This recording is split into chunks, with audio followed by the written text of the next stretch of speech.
자, 그러면 시장에서 지금 몇 개 있습니까? 우리 시장론에. 시장론에서 주제. 일단 주거분리 주택 여과현상. 그 다음에는 효율적 시장, 할당 효율적 시장. 그 다음에는 거미집 모형. 이게 딱 벌써 5개 논점. 그러니까 주거분리, 주택 순환 현상, 효율적 시장, 할당 효율적 시장. 그 다음에 거미집 모형. 최근에 자주 등장하고 있더라. 자, 그리고 이제부터가 이제 정책이에요. 딱 들어가면 정부의 시장 개입이라고 되어 있으니까 이게 두 글자로 정책이라고 하는 거 아니에요. 정부의 시장 개입. 자, 문제는 정책이 우리가 아는 정책이 안 나와. 그러니까 이 정책은 논점을 잘 파악하셔야 돼. 자, 하면서 제가 설명할게요. 일단 17번이니까 46페이지에 있는 이 정책 예는 잘 나와요. 예전에는 잘 안 나오는 영역이었는데 요새 잘 나와. 얘만 잘 나와, 얘만. 자, 그리고 이제 시작해 볼게요. 정책이 뭡니까? 정부가 시장에 개입하는 여러 가지 행위를 말해요. 이런 걸 우리는 정책이라 하는데. 자, 정부가 시장에 뭔가 개입을 하려면 뭔가 이유가 있어야 돼, 이유가. 근데 이걸 크게 두 가지로 나눈단 말이에요. 하나는 경제적인 이유, 하나는 정치적인 이유. 그런데 요새는 이런 분류도 중요치 않아. 그냥 정부가 시장에 개입하는 대표적인 이유가 시장 실패라는 것 때문인데, 이 시장이 실패되면 정부는 뭔가 수정을 해야 될 거 아니에요. 시장 실패의 수정을 위해서 개입하는 이걸 경제적인 이유라고 하고, 나머지 것들은 전부 다 정치적 이유라고 그래요. 그럼 강의 노트에는 정치적 이유를 뭐라고 적어놨냐? 특정 사회적인 목표를 달성합니다. 이게 정부가 시장 실패 수정 말고 어떤 목표를 설정하면 다 정치적 이유라고 그래요. 최근에는 우리 부동산, 최근에는 우리 문재인 정부에서 사회적 목표가 뭡니까? 부동산과 관련해서 굉장히 정책을 많이 발표하잖아요. 뭡니까? 느낌 없어요? 느낌? 부동산 가격을 안정화시키겠다. 이게 지금 화두였죠. 워낙 가격이 많이 오르니까. 그러나 정부의 정책이 그렇죠. 실패했기보다는 효과가 나오고 있지 않는 거죠. 아직까지는. 자, 아무튼 그런 게 다 정치적 이유라고 하는 거예요. 그래서 시장 실패만 좀 알면 돼. 자, 그럼 들어가 볼게요. 시장 실패. 시장이 자원을 효율적으로 배분하지 못하는 상황인데 여기는 반드시 이해가 필요해. 자, 예를 들어서 이런 거예요. 자, 어떤 사람이 콩나물 시장에 달려가. 콩나물 시장에. 그럼 뭐 하려고 콩나물 시장으로 달려가요? 콩나물이 필요하니까. 그러니까 콩나물 시장은 어떤 기능을 합니까? 어떤 역할을 합니까? 그러면 콩나물이 필요한 사람에게 콩나물이라는 자원을 배분하는 기능을 한단 말이에요. 이게 가장 중요한 시장의 기능이에요. 자, 자동차 시장은 자동차가 필요한 사람에게 자동차라는 자원을 배분해 준단 말이에요. 부동산 시장은 부동산이 필요한 사람에게 부동산이라는 자원을 배분해 주는 거고. 그러니까 시장은 자원을 배분해 주는 기능을 해요. 그런데 자원을 효율적으로 배분하고 있으시다. 자원을 효율적으로 배분하고 있지 못하다. 그렇죠. 있지 못한 거죠. 이런 걸 우리가 시장 실패라고 한다. 이런 말이에요. 시장 실패. 시장이 자원을 효율적으로 배분하지 못합니다. 자, 그러면 이게 이해가 잘 안 되니까 수요와 공급 모형으로 이렇게 살짝 보면 이런 거예요. 소비자와 공급자가 의사의 합치를 통해서 몇 개를 50개를 지금 거래하려고요. 50개를 거래하려고 합니다. 자, 그러니까 소비자와 공급자가 원하는 거래량은 50개를 거래하고자 하는 거예요. 그러면 시장이 몇 개를 거래하게 해줘야 돼요. 50개를 거래하게 해줘야 되는데 갑자기 시장이 이런 말을 해요. 야, 50개? 야, 뭘 50개야. 한 5개만 가져가라. 이런 걸 우리는 시장 실패예요. 우리가 원하는 것보다 더 적게 지금 자원을 주고 있잖아요. 그 다음에 자 50개가 우리가 필요하다고 거래하고자 한다라고 했는데 시장이 갑자기 야, 뭔 50개야. 한 50만 개 갖고 가. 이렇게 말하면 요것도 시장 실패란 말이에요. 우리가 원하는 것보다 더 많이 주고 있잖아요. 이런 걸 시장 실패라고 하는 거예요. 그래서 시장 실패가 나오면 항상 이런 문구가 나온단 말이에요. 과소한 자원의 배분이냐, 과대한 자원의 배분이냐, 요 문구가 나와요. 그리고 암기 코드는 항상 외부 불경제만 과대고 나머지는 전부 다 과소 이렇게 설명했단 말이에요. 그게 바로 그 밑에 있는 거죠. 시장 실패. 그런데 아무도 이거 생각 못 하더라고. 어제 강의해봤더니 나중에 해. 일단은 오늘은 주제 아니니까. 그러니까 그래서 과대한 자원 배분이다, 과소한 자원 배분이다 이런 표현이 들어가 있는 거예요. 자, 그 다음에 시장 실패에서 요새 잘 나오는 게 시장을 실패시키는 원인이라는 거예요. 원인. 시장 실패 원인. 그러면 시장을 실패시키는 원인이 여러 가지가 있는데 일단 우리가 단독으로 암기해야 될 게 요놈이죠. 외부 효과 공공재. 외부 효과 공공재는 그저 표현에 시장 실패라는 게 안 보이기 때문에 잘 나오는 거예요. 우리 시험에서 독립문제로 잘 나오는 대표적인 거잖아요. 외부 효과와 공공재. 그리고 나머지 것들은 다 시장을 실패시킬 듯해. 그러니까 그렇게만 보시면 돼. 정보가 비대칭성입니다.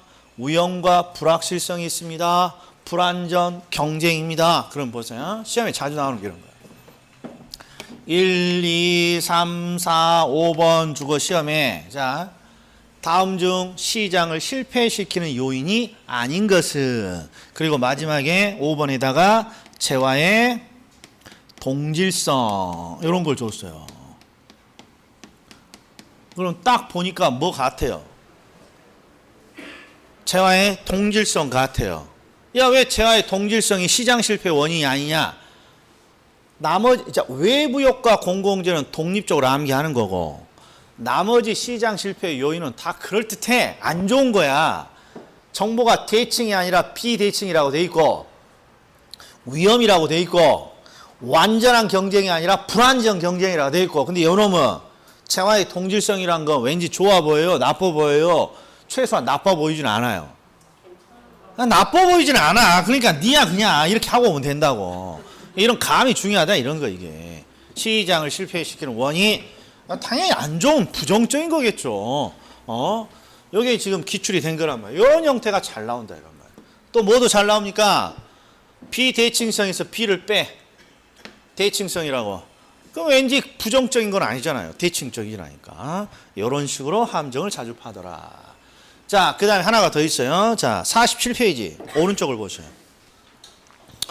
오른쪽을 보시면 정책의 2의 파트가 있고, 박스에. 자, 5번, 6번 있죠.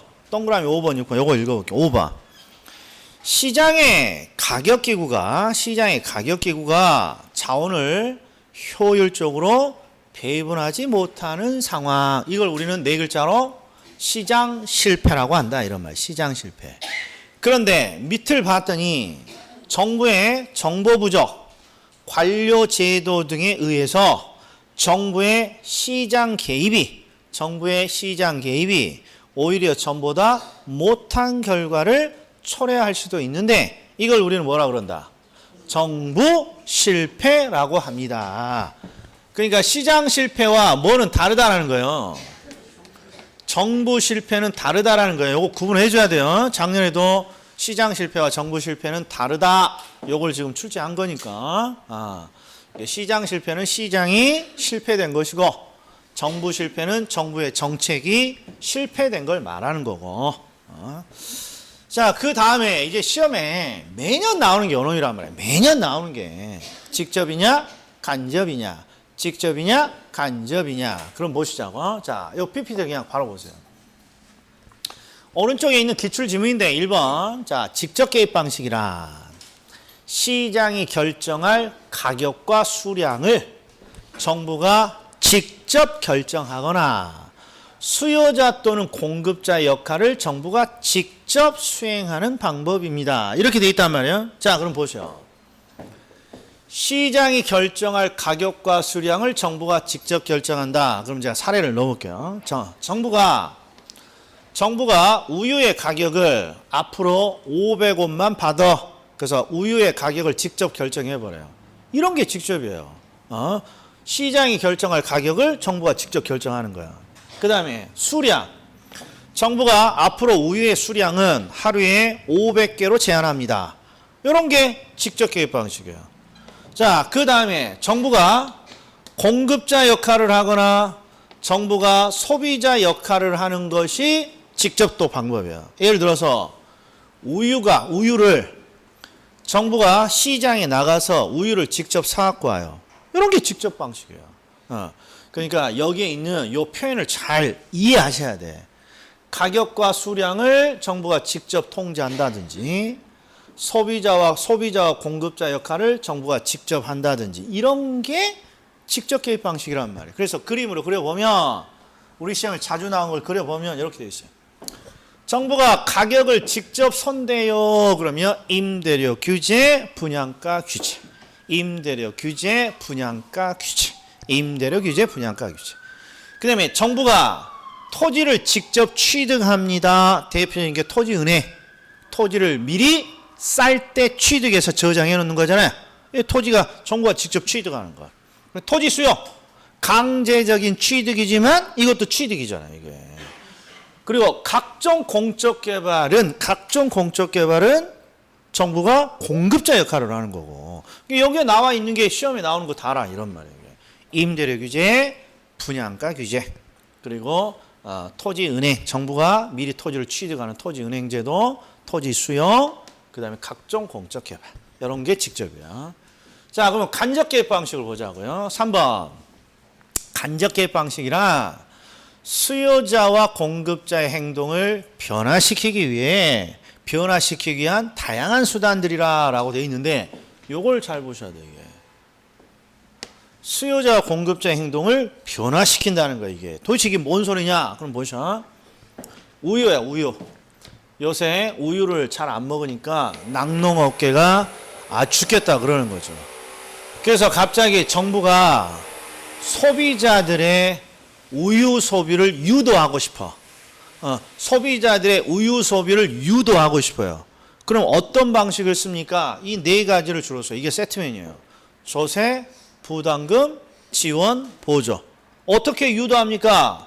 정부가 소비자에게 야, 너 우유 말이야. 하루에 2개씩 먹으면 세금을 깎아줄게. 그러면 소비를 한단 말이에요. 야, 너 우유를 하루에 5개씩 먹으면 말이야. 내가 보조금으로 100만 원씩 달해줄게. 이런 것들이 소비자와 공급자의 행동을 유인하는 유인책들이에요. 이런 것들을 우리는 간접 개입 방식으로 하는 거죠. 그래서 항상 간접 개입 방식은 세트 메뉴가 있어. 세트 메뉴가. 그게 무엇입니까? 요거. 조세, 부담금, 지원, 보조. 그래서 시험은 어떻게 나오느냐? 이렇게 줘요. 박스에다가 이걸 다 집어넣어놔. 박스에다가. 그리고 여기서 직접 개입 방식을 찾으세요. 간접 개입 방식을 찾으세요. 이렇게 구분하라는 거야. 그러면 요령이 뭐였냐? 그러면 항상 보다 눈에 쉽게 띄는 게 있어. 이거야, 이거. 이 네 가지야, 네 가지. 조세, 부담금, 보조, 지원. 이게 눈에 가장 쉽게 띈다. 이게 세트 메뉴니까. 조세, 부담금은 세법에서 항상 같이 다니는 거고. 법조문에. 그 다음에 지원, 보조. 똑같은 거 아니에요. 조세, 부담금, 보조, 지원. 이런 것들을 먼저 구별하는 거예요. 눈에 확 띄니까. 보조, 이것도 구별하고. 지원, 이런 것도 구별하고. 그리고 간접의 대표적인 게 하나가 더 있어요. LTV, DTI. 시험에 잘 나오는 게. LTV와 DTI는 주택담보대출을 규제함으로써 뭔가 소비자의 행동을 그저 변화시키는 거란 말이에요. 그러니까 LTV, DTI 등 대출과 관련된 어떤 내용이 나오면 간접이란 말이에요. 간접. 자, 그러니까 어떻게 문제를 푼다? 좀 잘 듣고 있어요, 지금? 이렇게 박스에다가 이렇게 많이 주고 직접과 간접을 구분해봐라. 그럼 항상 뭐부터 찾는다고? 간접에 뭐가 있길래요? 세트 메뉴. 조세, 부담금, 보조, 지원. 조세, 부담금, 보조, 지원. 그리고 LTV나 DTI 같은 대출 관련된 거. 자, 그리고 나머지를 보면 되는 거예요. 자, 그럼 볼게요. 자, 4번 문제, 4번. 1번을 봤더니 정부의 직접 시장 개입입니다. 그럼 논점이 뭐예요, 이게? 직접입니까? 간접입니까? 구분하라는 거 아니에요. 근데 딱 앞에 봤더니 뭐가 딱 보여요. 그렇죠. 개발 부담금이 뭔지 모르지만 조세, 부담금, 보조, 지원. 얘는 간접이란 말이에요. 왜 벌써 정답이야. 끝났어. 자, 그리고 미리 하나 더. 자, 이거 봐봐요. 작년 30일의 기출. 직접 개입 유형을 찾으라는 거야. 직접 개입. 그럼 직접을 물어보더라도 뭐부터 찾아봐? 간접. 조세, 부담금, 보조, 지원 이런 게 봤더니 일단 세금이 딱 보이네. 조세, 부담금, 그리고 보조, 지원을 봤더니 보조, 지원은 없어. 그리고 LTV, DTI는 대출 관련 제도는 간접이지. 그러면 이제 나머지에서 혹시라도 내가 빠뜨린 게 있을지 모르니까 보는 거야. 토지은행, 정부가 직접 토지를 구입한다. 직접. 각종 공용개발, 각종 공공투자사업, 정부가 직접 공급자 역할을 하는 거죠.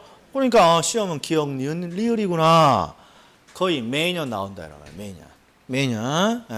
자, 그리고 더 보자고요. 자, 정부의 시장 개입. 자, 볼게요. 2번. 공공임대주택의 공급은 소득 재분배 효과를 기대할 수 있습니다. 이것도 또 요령이야, 이제. 소득 재분배 효과가 정확히 뭔지는 모르겠지만 공공임대주택은 정부의 정책이에요. 정부의 정책. 그러면 정부의 정책은 뭔가를 기대하고 하는 거예요? 뭔가를 기대하지 않고 하는 거예요? 그거야. 그러니까 이게 부동산 학에 모르는 지문이 나오면 기본적으로 왠지 어감만 안 이상하면 그냥 옳은 지문이야. 공공임대주택이 소득 재분배 효과를 기대할 수 없다 그러면 의심을 해야 돼. 아니 정부가 정책을 펼치는데 뭘 기대할 수 없어? 이상한 거야. 근데 뭔지 모르지만 뭔가를 기대하면서 공공임대주택을 할 테니까 일단 넘어가자. 뭔지는 모르겠지만 이렇게 가야 된단 말이야 이게. 자, 근데 이것도 보세요. 이것도. 정부가 주택가격 안정을 목적으로 신규 주택 분양가를 규제합니다. 이렇게 되어 있어. 분양가를 규제합니다. 그럼 우리가 지금 분양가 규제 이런 거 안 했지만 분양가 규제인 게 지식이라고 생각하지 말고 정책은 요새 그래요. 지식이라고 생각하면 안 풀려 요새. 분양가 규제는 정부가 분양가를 낮추는 거예요? 올리는 거예요? 낮추는 거란 말이에요. 분양가를 강제적으로 낮추는 거란 말이에요. 그러면 공급자 입장에서 공급자는 뭐라고 해요? 나 더러워서 분양사업 못하겠습니다. 이게 나와야죠 이게. 그러니까 당연히 내가 생각이 안 나더라도 물량이 줄 것 같다 이런 생각이 들어야죠. 물량이 줄 것 같다. 이렇게 상식적으로 접근하셔야 돼요. 분양가를 규제합니다. 분양가를 낮추는 거야. 그럼 분양가를 낮추면 분양사업을 하는 사람에게는 손실이니까 나 더러워서 분양사업 못하겠구만. 그러니까 신규주택의 공급, 즉 분양을 감소시키겠죠. 자, 여기까지 맞았어. 그리고 뒤를 봤더니 처음 본 문구가 나와. 사회적인 후생. 자, 사회적인 후생은 우리 이제 경제학에서나 쓰는 용어인데 이걸 사회적 복지라고 해도 되고 사회적인 행복이라고 해도 돼. 예, 후생이란 게 복지, 행복을 말해요. 복지, 행복. 근데 저는 이 표현을 좋아해. 예, 최근에 이 표현을 쓰시는 학자도 있고. 그러니까 뭔가 물량이 감소해. 물량이. 그러면 사회적인 행복, 후생, 복지가 늙었어요? 줄었어요? 그러니까 손실이 발생할 수 있어요. 그냥 대충 넘어가 그냥. 그래서 제목이 문제 그까이 그 대충이에요. 여기는 막 분석을 해보면 그냥 산으로 가버린다고 이게. 상식적으로 특히 정책이 요새 그래요. 자, 그 다음에 4번. 시장에서 어떤 원인으로 자원의 효율적 배분에 실패하는 현상. 그건 뭐가 보입니까? 자원의 효율적 배분에 실패합니다. 이 시장 실패잖아요. 시장 실패. 5번. 토지 수용과 같은 시장 개입 방식은 자, 토지 수용. 시장 개입 중에 직접이에요, 간접이에요? 직접. 토지를 강제적이지만 취득하는 거니까 직접. 토지 매입과 보상 과정에서 갈등이 발생하기도 합니다. 그냥 그렇지 강제적이니까 갈등이 있겠지 요 정도면 되는 거죠. 자, 그리고 소득 재분배 이것도 잘 나오니까 보세요. 자, 소득 재분배는 이게 포인트야. 정부가 소득을 다시 분배하는 거야. 그래서 제가 이런 사례를 들었죠. 갑과 을이 일을 해서 이번 달에 월급을 받았어요. 그러니까 소득이 분배된 거예요. 소득이 분배.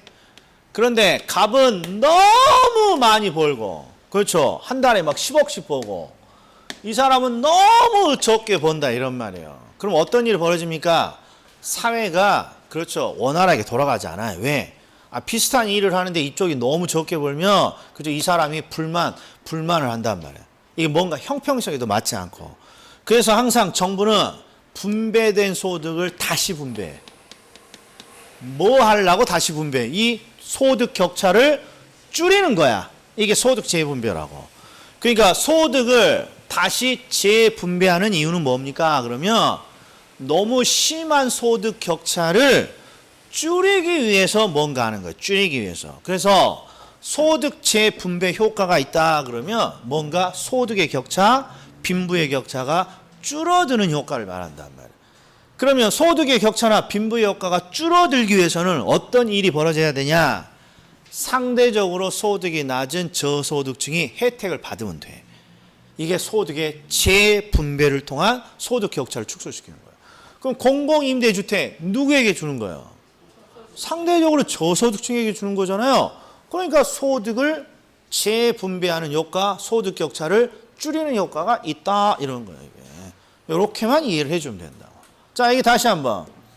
정부가 주택가격 안정을 목적으로 신규 주택의 분양가를 규제합니다. 그럼 분양가를 낮추겠다는 거야. 분양가를 낮추면 공급자 입장에서는 나 들어와서 사업 못하겠어 이렇게 되는 거고, 그러니까 물량이 주는 거고, 그거 신규 주택의 물량이 줄면 사회적인 행복, 복지는 줄 수밖에 없는 거고, 이렇게 해석을 해줘야 된다. 됐다. 그러니까 미리미리 시험장에 들어가기 전에 부지런히 이렇게 해석을 해봐야 돼. 시험장에 들어가서 해석이 되겠지? 안 돼. 왜 안 돼? 시험장에 들어가면 내 실력에 60%도 안 나와. 60%도.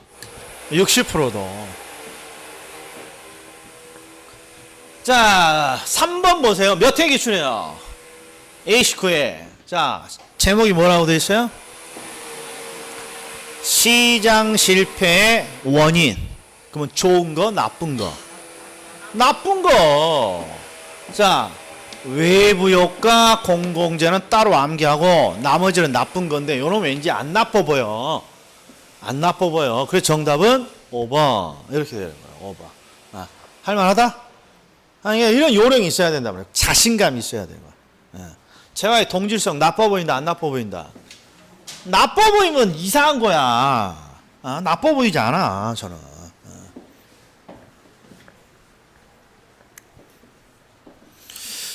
자, 그 다음에 이제 그까이 거 보자고요. 임대주택 정책이 나왔어요. 임대주택 정책. 자, 보세요. 48페이지에 18번 외부효과 공공재는 잘 나옵니다. 요건 요새 잘 나와요. 이건 중요해. 우리가 그 다음에 50페이지 보면 자, 임대주택 정책의 3종 세트가 있어. 지금부터는 짤막짤막한 이해가 중요한 거지 깊은 이해가 중요치 않다. 그래서 지금 짤막짤막한 이해가 필요한 것들을 오늘 싹 해결하고 다음 주에 시험에 자주 나오는 거 정책 총정리할 거야. 정책. 야, 정책을 뭘 총정리해? 정책 뭘로 총정리합니까? 그럼 152페이지 잠깐 보세요. 152페이지. 152페이지 보면 다양한 제도와 정책이 나오잖아요. 이거 해야 돼, 이거. 다음 주에 한 3, 40분, 1시간 딱 뽑아서 시험에 나올 거 다 설명하고 암기하고 찍어 드릴 테니까 다음 주에 요거 할 거예요, 요거. 자, 그럼 보자고. 임대주택 정책. 자, 우리 임대주택 정책은 세 가지가 있죠. 임대료 규제, 임대료 보조, 공공임대주택. 자, 그러면 임대료 규제는 이렇게 돼 있어요. 정부가 시장의 균형 임대료 이하로 임대료를 통제한다. 그리고 만약 규제 임대료가 균형 임대료보다 높다면 시장에 미치는 영향은 없다. 그리고 무엇을 목적으로 하는 정책입니까? 임차인 보호 이렇게 돼 있어요. 그럼 여기에 있는 문구를 해석을 어떻게 합니까? 그러면 임대료 규제는 임차인을 보호하기 위해서 뭐 하는 정책이에요? 임대료 규제는 뭐 하는 정책이에요? 임대료를 낮추는 정책이라고 말을 해줘야 된단 말이야. 분양가 규제는 분양가를 낮추는 정책이고 임대료 규제는 임차인을 보호하기 위해서 임대료를 낮추는 정책이에요. 그걸 지금 더럽게 어렵게 표현하고 있는 거예요. 지금 정부가 시장의 임대료 이하로 임대료를 통제한다. 임대료를 낮춘다는 뜻이고 만약에 정부의 규제 임대료가 균형 임대료보다 높습니다. 잘못된 정책이잖아 이게. 낮춰야지. 그러니까 시장에 미치는 영향은 없습니다. 요거면 된다 이런 거예요. 임대료를 낮추는 정책이구나. 자, 그리고 밑에 무슨 그림이 보이는데 이런 그림을 해석하지 말고 시장의 균형 임대료 이하로 임대료를 낮추는 정책입니다. 이것만 하나 이해해 주면 된다 이런 거 이게. 이 그래프로. 자, 그럼 이제 뭐가 나옵니까? 자, 임대료 규제 정책의 효과, 임대주택 정책은 어렵게 나오면 이렇게 나온단 말이에요. 단기 어떻고 장기 어떻습니까? 그러면 항상 단기는 임차인의 효과를 묻는 거예요. 임차인의 효과. 장기는 임대인의 효과고. 그러면 왜 장기가 임대인입니까? 이건 꼭 이해하셔야 돼요. 정부가 임대료를 낮춰요. 그러면 임대사업자들이 나 임대사업 못하겠습니다 하고 이렇게 나와요. 그러니까 임대사업 나 안 할라요 이건데 공급자인 임대사업자가 임대사업을 안 할라요 하면 내일 당장 안 할 수 있는 게 아니에요. 왜 그래요? 우리가 임대차 계약이 보통 2년 이상 또 장기로 되어 있는 사람도 있는데 나 임대사업 들어와서 못하겠습니다 하고 임대사업을 그만두려고 하지만 바로 못 그만둔다고. 계약이 다 정해져 있으니까. 그러니까 대부분 임대인에게 미치는 효과는 오래 걸리는 거예요. 자, 그럼 이제 시작해보자고 이게. 자, 임대료를 정부가 낮춘 거야. 그러면 첫 번째 초과 수요는 수요가 넘쳐난다는 거예요. 수요가 넘쳐난다는 건 사고자 하는 게 넘쳐나는 거예요. 그래서 그냥 우리가 흔히 말하면 더 사고 싶습니다. 이거다고 이게 초과 수요가 해석을 하면. 자, 우리가 백화점에서 가끔씩 물건을 이빠이 사갖고 올 때가 있어. 왕창. 언제요? 뭔가 우리가 자주 쓰는 물건인데 엄청나게 세일하니까. 그러니까 정부가 임대주택을 낮추면 임대료가 낮아졌으니까 더 사고 싶어요. 이걸 우리는 수요가 넘쳐납니다. 초과 수요 현상이라고 하는 거예요. 더 물건을 사고자 한다 이런 거죠. 자, 그런데 임대사업자는 임대료가 낮아졌으니까 임대사업의 수익성이 악화된단 말이에요. 수익성이. 그러니까 나 들어오서 임대사업 못하겠습니다 해서 물량이 감소하는 거란 말이에요. 그리고 수익성이 악화되니까 뭘 줄인다? 관리비를 절약하기 시작하는 거예요. 그러니까 임대주택의 질이 떨어질 수가 있고 그 다음에 임대주택의 물량이 감소하니까 여기는 임차인의 주거이동이에요. 임차인의 주거이동이 어떻게 돼요? 쉽지 않은 거죠. 임대주택이 없으니까. 임차인들은 임대주택으로 가고 싶은데 임차인의 주거이동이 제약되고 그리고 물량이 겁나게 감소하면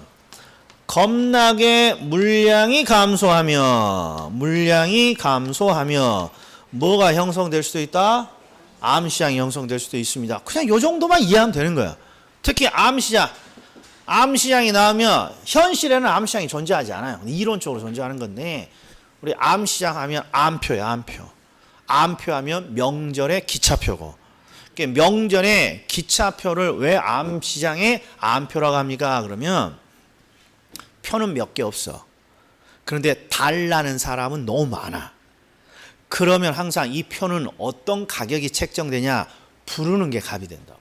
부르는 게 이런 걸 암시장이라 하는 거야. 시장을 거치지 않고 그냥 소유자가 부르는 게 갑이 된다.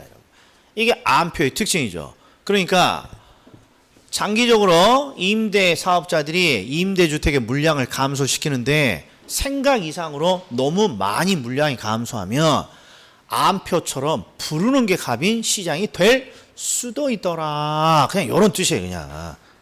포인트는 요 두 가지고. 임대료를 낮춘다. 그러면 나 더 살래요. 이게 초과수요.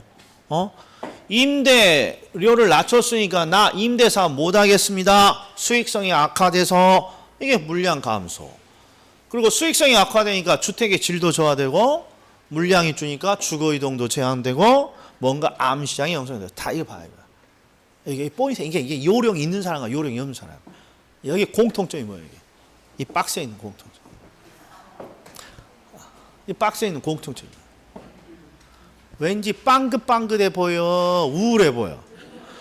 아니 그러니까. 아니 물량이 감소하는데 빵긋빵긋할 리가 없어. 임대료를 낮춰서 물량이. 그러니까 뭔지 모르지만 부정적인 내용이야. 주택의 질이 저하됩니다. 이동이 제한됩니다. 뭐 암시장이 형성됩니다. 그냥 대충이야. 이런 식의 접근이 중요하다 이런 말이야. 이런 식. 네. 자, 그 다음에 임대료 보죠. 자, 정부가 임차인이 부담할 임대료의 일부 또는 전부를 보조해 줍니다. 다 알아. 누구에게? 임차인에게. 그래서 임대료 보조도 항상 임차인에게 보조금을 주는 건데 봅시다. 자, 정부가 임차인에게 임대료를 보조해 줍니다. 그러면 임차인은 어떤 행동을 합니까? 땡큐 라고 하겠죠. 그러면서 임대주택에 대한 수요가 늘어납니다. 자, 그런데 이제 요놈이 문제야. 요놈이 문제. 우리가 항상 소비가 늘어요. 소비가 늘면 공급이 어떻게 될 거냐 이런 거야. 우리는 누군가가 물건을 소비합니다. 그러면 소비된 것만큼 반드시 물건이 공급이 이루어지는 거야. 예, 명심하셔야 돼. 예. 자, 우리 마트에 가서 내가 라면을 하나 사갖고 와. 이번에 그냥 한 달치 그냥 저 마트 가서 라면 코너야. 이게. 라면 코너에 막 이렇게 그냥 막 그 번들로 그냥 이렇게 이빨 있는데 나 한 달치 사갖고 왔어. 그래서 6개를 다 그냥 들고 와버렸어. 그러면 그 다음날 뭐 하나 더 살라고 왔더니 여기 채워져 있어. 여기 비워져 있어. 이게 시장의 원리란 말이에요. 누군가 소비를 하게 되면 반드시 물량이 공급이 늘게 돼 있어요. 그래서 항상 문제가 뭐냐? 소비가 안 될 때가 문제지 소비되면 아무런 문제가 없어. 사람들이 뭔가 소비를 합니다. 그럼 소비할 여력이 있으니까 소비하는 거 아니에요? 소비가 늘어나면 당연히 물건의 공급이 늘고 물건의 공급이 늘면 또 노동자들 호주머니가 두둑해지고 또 소비되고 소비가 되면 공급이 늘고 그러니까 소비가 되면 아무 문제가 없어. 근데 갑자기 어떤 일이 벌어지면 소비가 안 돼. 사람들이 물건을 안 사요. 그러면 공급이 안 돼. 공급이 안 되면 노동자들이 잘려. 그러면 또 소비가 안 돼. 그래서 지금 자꾸 이 소비가 중요한 거란 말이에요. 소비가. 그래서 임대주택의 소비가 늘어나면 자연스럽게 임대주택에 대한 소비된 것만큼 물건이 늘게 돼 있는 거야. 그러면 여기서 이걸로 끝나면 안 돼. 임대주택 정책은 3종 세트야. 임대료 규제, 임대료 보조, 공공임대주택. 그러면 이 세 가지를 비교하라고 나오겠어요? 그냥 하나씩만 물어보겠어. 그렇죠. 그러니까 비교 대상이 뭡니까? 그럼 이거라고 이거. 임대료 규제는 임대료를 낮추는 정책이야. 그러니까 임대사업자가 뭐라 그럽니까? 나 들어와서 임대사업 못하겠다 이런 거야. 그런데 임대료 보조는 임차인에게 보조가 이루어져요. 그럼 임차인이 소비를 늘려. 그럼 공급자가 뭐라 그래요? 야 임대주택이 소비가 는다야? 야 얼른 만들어. 이렇게 말을 한다 이런 말이에요. 그러니까 여기가 완전히 정반대야. 이것만 눈치를 채주시면 돼요. 이것만. 자, 그 다음에 공공임대주택은 정부가 직접 임대주택을 건설 또는 매입해서 싸게 공급하는 정책입니다. 이렇게 되어 있고 공공임대주택은 직접 개입 방식이고 자 그럼 보자고요. 분양가 규제. 자 최근에 분양가 규제가 잘 나오는데 분양가 규제는 임대료 규제랑 똑같겠어요? 똑같지 않겠어요? 똑같아. 임대료를 낮추는 정책이나 분양가를 낮추는 정책이나 시장만 다른 거야. 임대료 규제는 임대주택 시장이고 분양가 규제는 분양시장이고 그래서 효과가 뭡니까? 임대료 규제가 똑같아. 그럼 임대료 규제 정책의 효과가 뭐예요? 일단 단기 임차인들은 뭐라고 하고 임대료가 낮아졌으니까 더 주세요. 더 사고 싶어요. 초과수요. 그리고 임대료가 낮아졌으니까 임대사업자는 뭐라고 그러고 나 들어서 사업 못하겠어. 물량 감소. 똑같다 이런 말 이게. 임대료를 낮춰도 물량이 감소합니다. 자, 이 정도면 돼. 이 정도면 왜? 최근에는 어떤 걸 묻고 있습니까? 그럼 딱 봐요. 기본서를 10번 읽고 시험장에 들어갔어. 그러니까 저는 지금 핵심만 집었지만 기본서는 정말 오만 자까지 그래프부터 무슨 다 적어져 있어. 자, 근데 시험장에 딱 들어갔더니 자, 이거 아니네. 요건 아니야. 요건 풀어줘야 돼. 내가 잘못 봤어요. 문제. 요거 아니야 일단. 자, 5번. 임대료 보조 정책은 저소득층의 실질소득 향상에 기여할 수 있다. 아마 이걸 목적으로 하겠지 뭐. 그 다음에 2번 임대료 상한을 균형가격 이하로 항상 임대료 상한은 임대료 규제 정책의 다른 표현인데 임대료 규제는 이게 보여야 된다. 이게 시장의 균형보다 낮추는 정책이니까. 자, 임대주택의 원매 공급가인 현상을 초래합니다. 아, 이건 확실하잖아 이게. 임대료 규제는 임대료를 낮추는 정책인데 임대사업자들이 물량을 늘릴 일은 없다 이런 말이에요 이게. 그렇죠? 자, 임대료 보조 정책은 장기적으로 임대주택의 공급을 증가시킬 수 있다. 자, 그럼 왜 증가시키는 거야? 임대료를 보조해주면 임차인부터 행동을 바꾸죠. 임차인들이 땡큐하고 임대주택의 소비를 늘리는 거야. 그러면 공급자들은 뭐라고 합니까?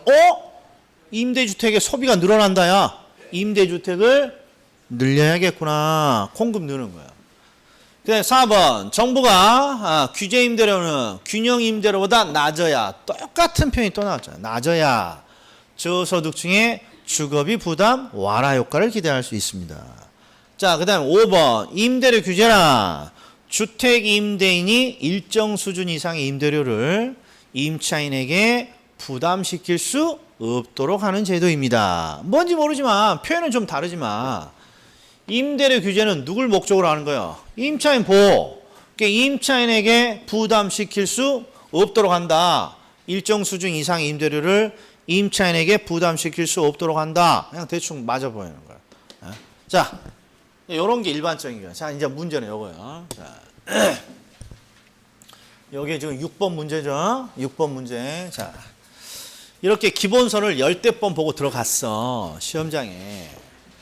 시험장에 딱 들어갔더니 지금 뭐라고 돼 있냐? 분양가 상한제 문제가 나왔는데 주택 법령이 나왔어. 주택 법령. 그리고 5번 봤더니 주택 법령이 나오고. 요새 이런 식이라는 거예요. 이런 식으로. 그러니까 지금 임대주택 정책이나 조세 정책들이 깊게 안 나와. 딱 포인트만 알고 있고 나머지는 우리가 뭔가 따로 시험을 대비해 줘야 돼요. 그게 뭐냐? 그러면 자, 강의 노트 155페이지를 한번 보셔. 다음 주에는 이거 전체를 다 제가 한번 훑어드릴 거야. 정책은 이게 중요하니까. 그리고 뭐 들어가냐? 투자론 총정리 들어갈 거야. 투자론 총정리. 자, 155페이지 딱 보면 분양가 상한제라고 되어 있죠. 자, 이 분양가 상한제는 기본적으로 주택법에 근거하고 있어요. 주택법 뭐예요? 요것도 알고 계셔야 돼요. 1차만 하시는 분. 우리 주택법에 분양가 상한제가 있어요. 자, 1번.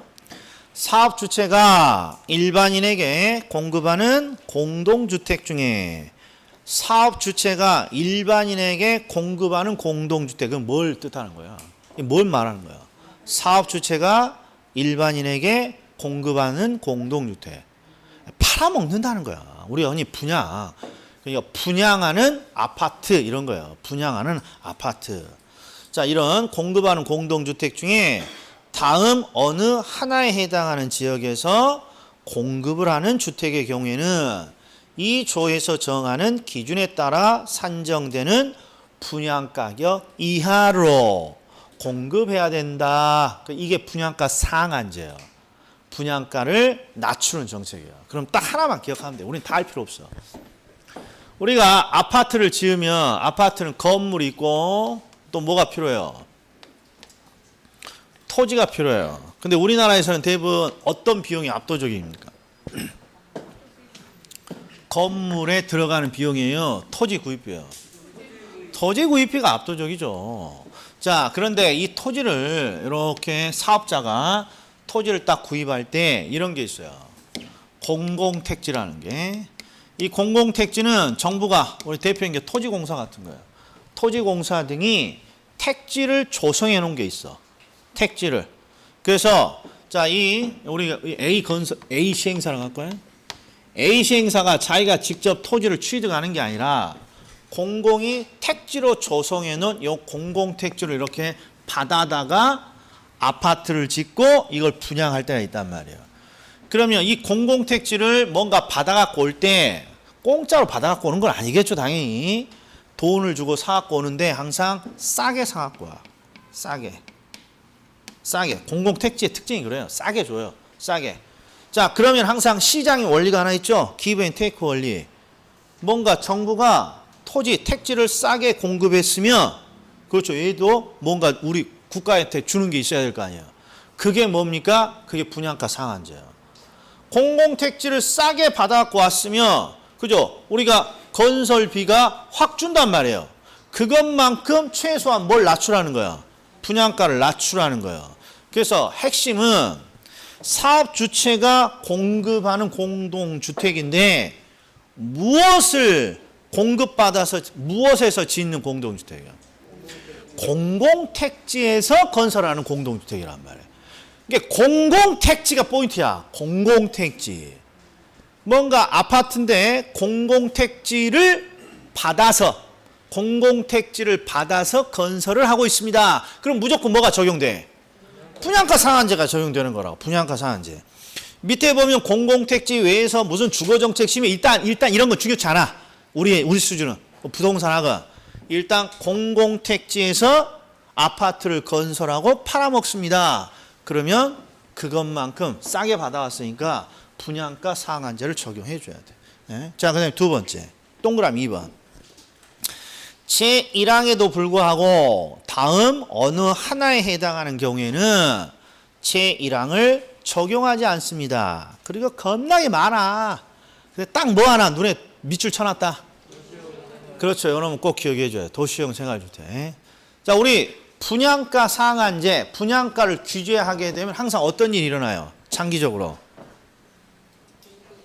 나 더러워서 분양사업 못하겠습니다 하고 물량이 준단 말이에요. 물량이 주는 부작용이 있단 말이에요.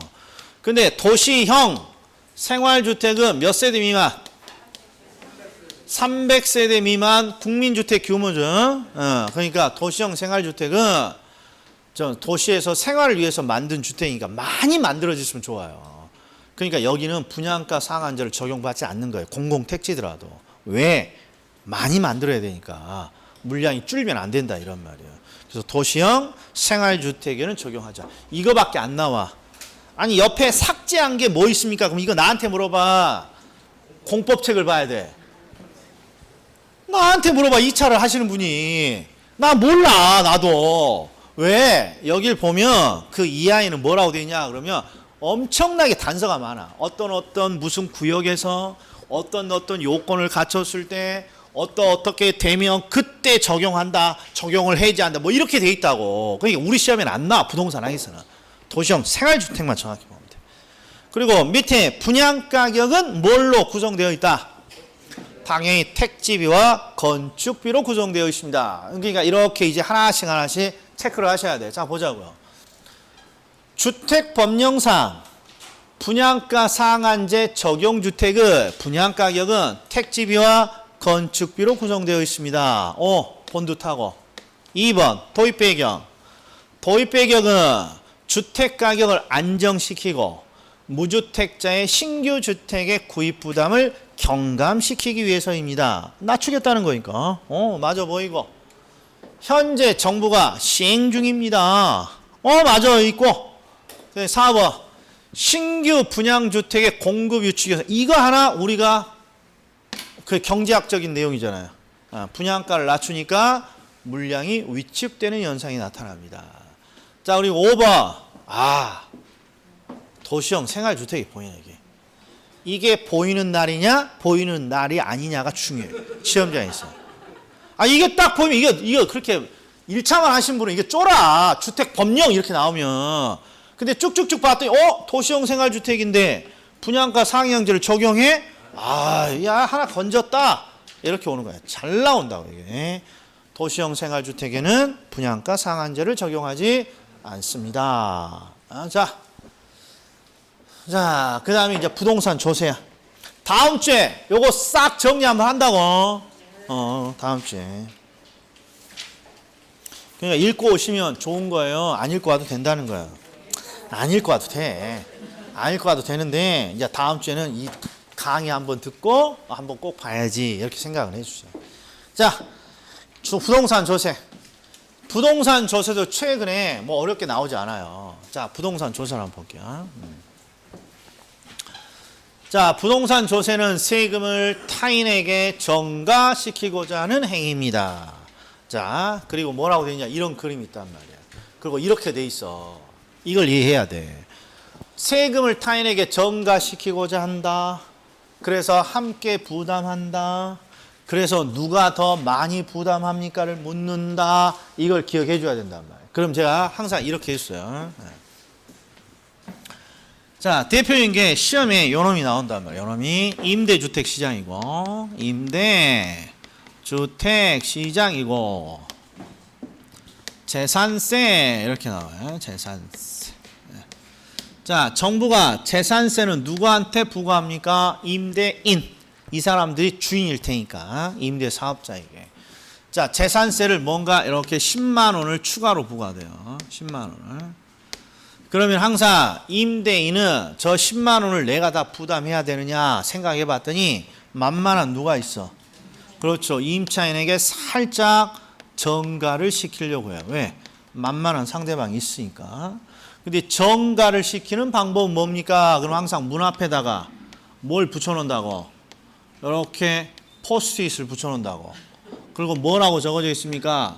세금이 올라서 죽겠어. 그러니까 다음 달부터 월세를 얼마만 올려달라고. 3만 원만 인상할란다. 이렇게 포스트에 붙여놔. 이게 뭐예요, 이게? 전가란 말이에요. 그래서 시험에 자주 나오는 게, 자, 임대주택의 재산세, 임대주택의 재산세를 부과하면, 임대사업자에게 재산세를 부과하면 임대료가 어떻게 됩니까? 이런 거 물어봐. 임대료는 무조건 올라야 돼. 임대인 또는 임대사업자가 조세를 임차인에게 전가시키는 방법은 뭘 더 내놓으라 그러는 거니까. 그렇죠. 임대료 인상을 통해서 전가를 시키는 거니까 반드시 임대료는 올라간다 이런 말이에요. 그리고 이렇게 임대료를 인상시키면 인상시키는 것만큼 누가 부담하는 거야? 임차인이 부담하는 거예요. 그러니까 이 경우에는 3만 원을 더 내니까 임차인이 3만 원. 그 다음에 임대인은 7만 원을 부담하게 되어 있는 거예요. 이렇게 함께 부담하게 되는 거예요. 자, 그래서 포인트가 여기 있어요. 자, 세금을 부과시키면 항상 세금은 타인에게 전가시키고자 하는 행위가 나타나요. 자, 그런데 대부분 전부를 전가시키지는 못하고 일부를 전가시키게 되어 있는 거예요. 일부. 그러니까 결국 임대인과 임차인이 함께 부담해. 그러면 출제자는 꼭 뭘 물어봅니까? 야, 둘이 함께 부담하면 말이야. 누가 더 부담하냐? 100% 이걸 물어봐. 둘이 함께 부담하니까. 그래서 우리가 암기하고 있는 코드는 무엇입니까? 딱 요거죠. 보다 비탄력적인 상대방이 보다 많이 부담합니다. 해석은 보다 안 똑똑한 상대방이 보다 많이 부담합니다. 이렇게 되는 거죠. 보다 안 똑똑한 상대방이 보다 많이 부담합니다. 이렇게 되는 거잖아요. 자, 그리고 사례를 봤더니 자, 밑에 있는 예외 이런 거 지금 하지도 않잖아요. 이게 딱 요거 하나만 기억해 달라는 거야. 보다 비탄력적인 상대방이 보다 많이 부담한다. 자, 그리고 사례를 보면 임대주택에 대한 재산세가 시험에 나오든지 매매주택에 대한 양도소득세 둘 중에 하나가 나와요. 근데 100%야. 이 둘은 100% 뭐가 나옵니까? 요게 나와. 조세 정가를 통해서 함께 부담하고 누가 더 많이 부담하니? 보다 안 똑똑. 비탄력적인 상대방이 보다 많이 부담한다. 요거 하나 나오는 거예요, 이게. 자, 그래서 우리가 알아야 될 건 두 가지예요. 첫 번째, 동결효과야. 동결효과. 동결효과 어디니? 53페이지. 오른쪽에 세 번째 박스. 오른쪽에 세 번째 박스. 53페이지. 조세. 오른쪽에 세 번째 박스. 자, 매매주택에 대한 양도소득세 부과효과 있잖아요. 그 중에 동그라미 2번. 자, 동그라미 2번. 주택공급의 동결효과라 가격이 오른 주택의 소유자가 양도소득세를 납부하지 않기 위해서 주택의 처분을 적극적으로 연기하거나 포기하는 현상을 말합니다. 자, 지금 어떤 상황입니까? 그러면 가격이 오른 주택의 소유자잖아요.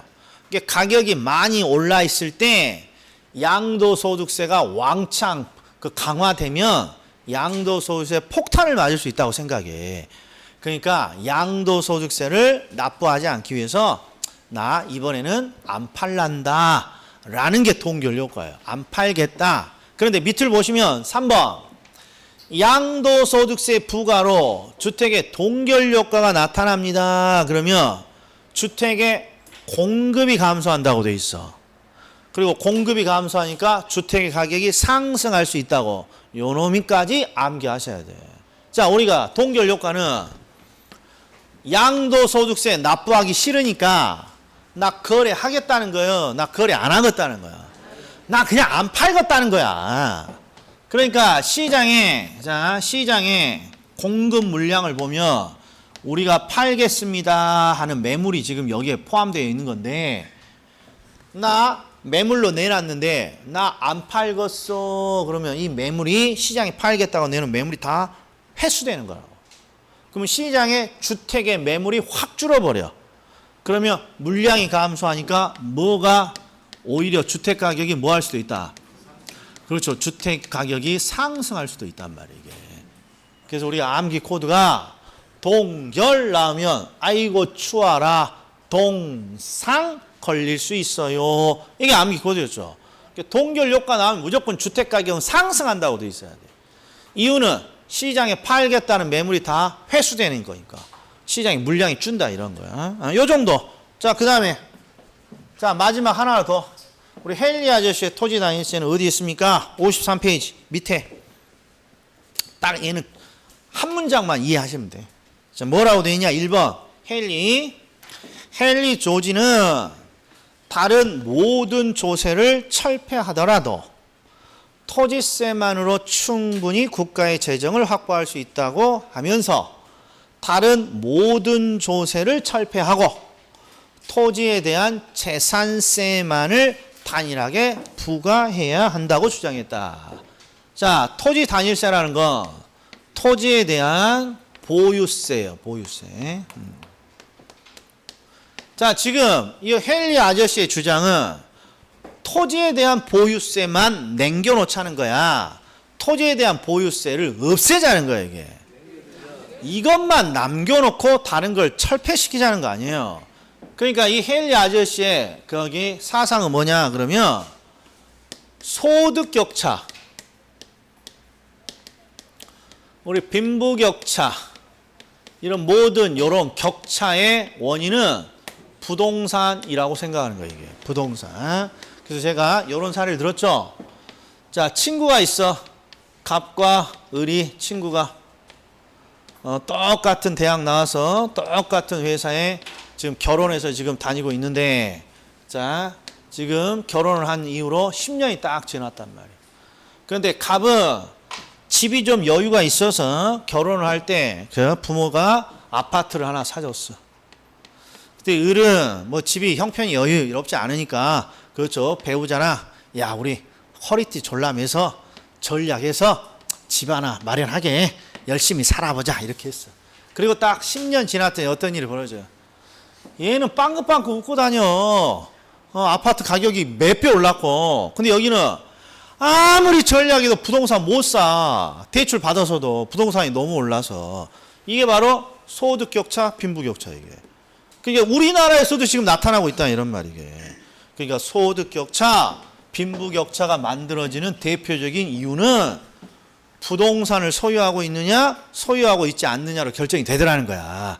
헨리 아저씨가 딱 보니까 이게 지금 한 100년 전의 미국 상황이야. 우리나라가 지금 그렇게 되고 있고. 자, 그러니까 뭐라고? 부동산과 관련된 세금만 딱 부과하자는 거야. 나머지 다 없애버리고. 그래서 이 부동산에 대한 보유세에 세금을 좀 많이 부과하면 뭘 줄일 수 있다는 거야. 소득의 격차나 빈부격차를 어느 정도 해소시킬 수 있다. 그래서 뭐만 남겨놓자? 그죠, 토지세만 단일하게 놓읍시다. 이게 여기까지가 오늘 강의야. 여기까지가 오늘 강의. 네, 오늘 강의 여기까지. 자, 문제가 오늘까지 딱 여기까지. 여기까지. 그러면 오늘 제가 하고 싶은 수업은 다 끝난 거야. 그럼 오늘 퇴근합니까? 어떻게 퇴근해? 자, 저번 주부터 제가 한 약속 있죠? 경제로는 매번 풀고 간다. 경제론. 그래서 10분 쉬었다가 우리 경제론 총정리 저번 주에 했잖아요. 그거 한번 다시 한번 한다. 30분 정도 반드시 보고 퇴근한다. 자, 쉬겠습니다.